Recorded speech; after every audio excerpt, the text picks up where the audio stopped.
La producción agropecuaria y la producción ganadera son, sin lugar a dudas, uno de los pocos elementos transformadores y positivos desde el campo hacia la ciudad en la provincia de Santa Fe. Nosotros empezamos a recorrer los caminos rurales. Bienvenidos al programa más federal del campo santafesino en la señal de 5R Televisión. Bienvenidos al programa Haciendo Campo. Nosotros todas las semanas estamos acompañándolos desde las tranqueras adentro para mostrarles la realidad productiva de la provincia de Santa Fe. En Felicia, productores y técnicos compartieron una jornada de capacitación. San Cristóbal, capital nacional del caballo. Agroactiva, la mega exposición del campo, se vuelve a hacer en Santa Fe. Las Parejas se consolida como epicentro de la maquinaria agrícola. Expo Agro, fuerte presencia de la provincia de Santa Fe. Lácteobolsa, innovación tecnológica.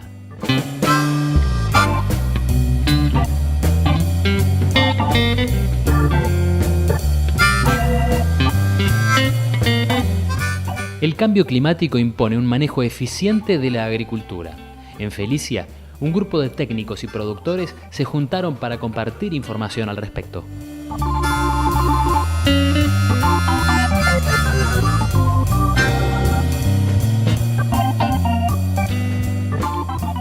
Nosotros ya tenemos por tradición realizar este ensayo varietal de 29, en este caso son 28 variedades diferentes de distintos semilleros, desde los grupos 4 a los grupos 8, que son los que normalmente se desarrollan en esta región. De esta manera nosotros podemos saber cuál es el comportamiento de cada uno de ellos en una situación de campo normal. En lo que va de esta campaña 17-18, obviamente lo que vamos a estar evaluando cuáles son los cultivares que se comportaron mejor a estas condiciones de falta de precipitaciones. Es decir, en esta campaña el nutriente que estuvo faltando fue el agua, es decir, fue nuestro cuello de botella, y las variedades han tenido que subsistir, permanecer, resistir y tratar de multiplicarse para poder continuar con su especie, tratando de optimizar este recurso agua de la mejor manera posible. Y es lo que estamos viendo y evaluando en cada una de ellas. Para esto, las que son de un comportamiento indeterminado, es decir, que no solamente florecen y una vez que florecen dejan de crecer, sino que siguen creciendo, se han podido escapar mejor a esta situación de faltante de agua que aquellas que una vez que florecen no pueden no crecen más. Entonces terminan ahí y tienen que quedarse con esa floración. Por lo tanto, han tenido una merma en lo que es el rendimiento. Se adelanta la cosecha, hay productores que se están metiendo a cosechar, aún sin llegar a humedad de cosecha en soja, justamente para dejar esos lotes libres y arrancar a hacer cultivo de trigo. Y bueno, viene complicado, porque las predicciones más optimistas dicen que el fenómeno de la Niña se revierte desde agosto, o sea que vamos a arrancar una siembra de trigo con poca agua en los perfiles, por lo tanto algunas recomendaciones son cosechar y esperar a la lluvia para sembrar el trigo, no cosechar y arrancar a sembrar atrás. Y con respecto a lo que es monitoreo en los primeros estadios del cultivo de trigo, básicamente intentar arrancar el cultivo con un buen stand de plantas. Eso significa siempre monitorear si hay presencia de insectos en el suelo, sobre todo, e intentar lograr un buen stand inicial de plantas para que después, si tenemos problemas de sequía, poder compensar un poquito con ese stand inicial. Bien logrado.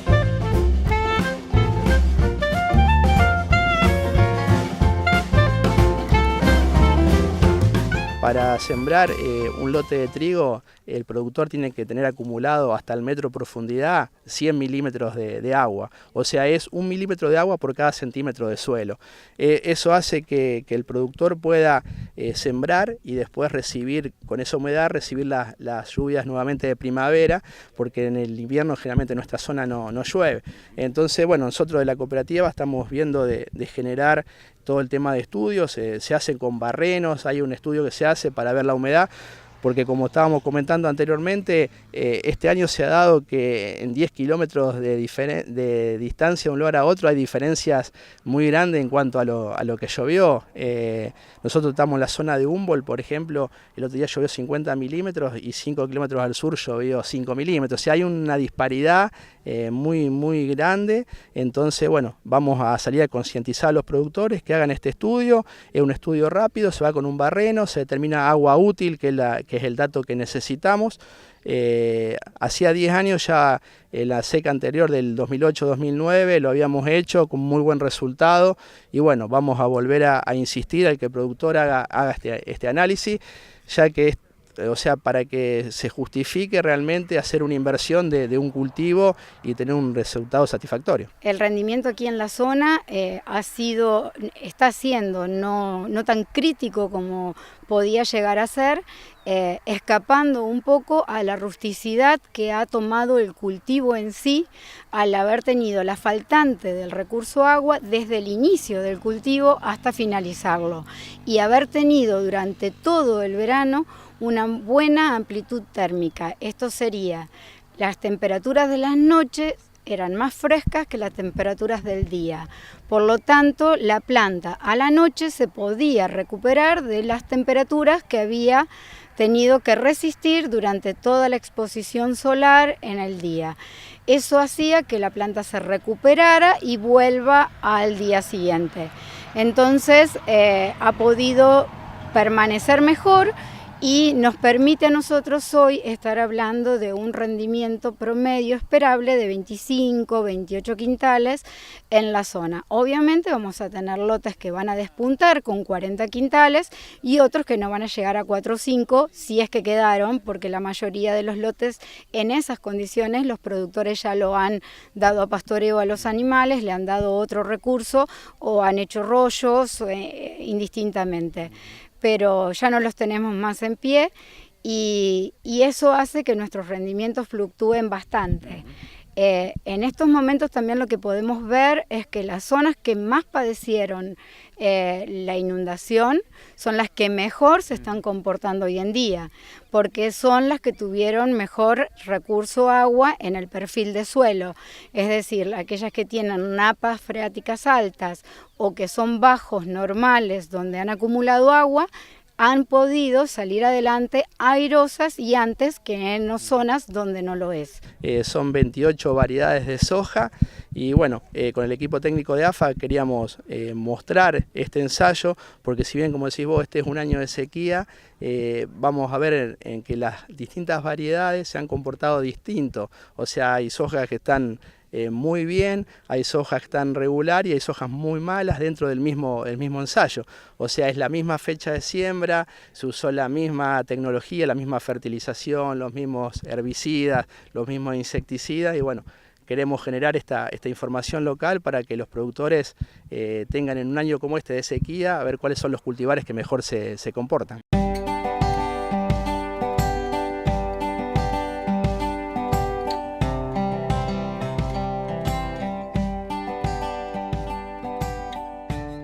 El productor se va a tener que sentar a planificar qué es lo que quiere hacer de acá en adelante, si es un cultivo de verano temprano o un cultivo de invierno, esperando primero tener las precipitaciones acorde para poder lanzarse a hacer esto. Sabemos que el productor es neto y le gusta producir y sale, y yo sé que cuando lluevan 50 o 60 va a salir a producir.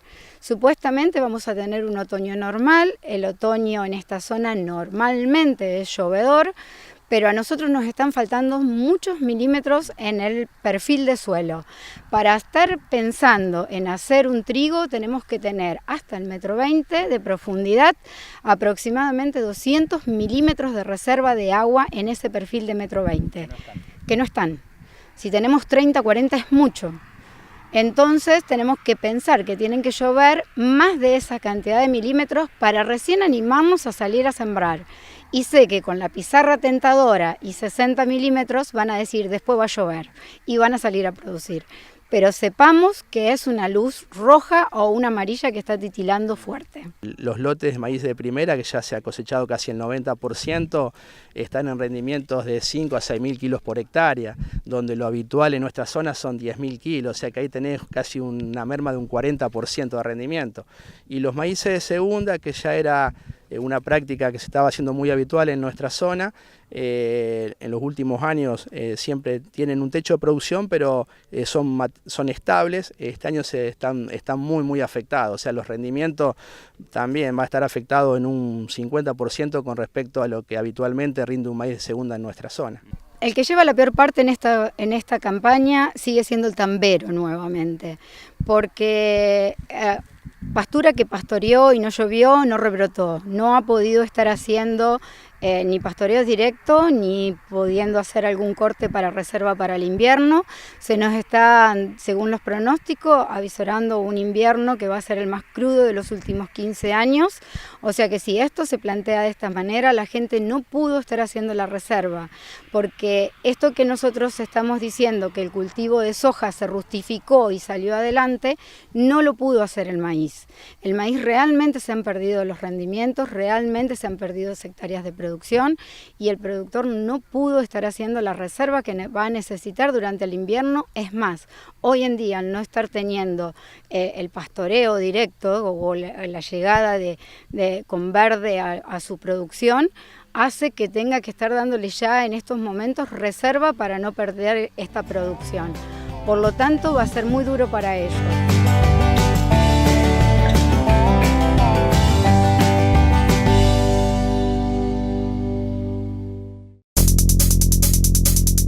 Las perspectivas para la próxima campaña del trigo son buenas, ya que se siguen desplegando lluvias en toda la zona núcleo. El semáforo de las economías regionales que realiza Coninagro mensualmente presentó en abril 10 sectores productivos con signos de crisis, entre ellas la lechería.